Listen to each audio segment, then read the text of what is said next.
Qısaca hədəf çalışması haqqında məlumat vermək istəyirəm. Bununla bağlı fərdi, şəxsi və qrup şəklində workshoplar da etmək olar. Çox effektli bir texnikadır.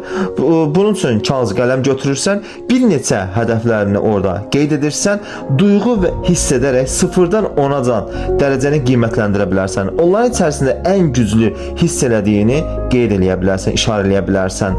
İkinci addım, gələcəkdə həmin hədəfə çatmır səni görə bilərsən, təsəvvürünü yarada bilərsən, onun duyğusu, düşüncəsi, davranışı, ünsiyyəti, hərəkəti, səs tonu.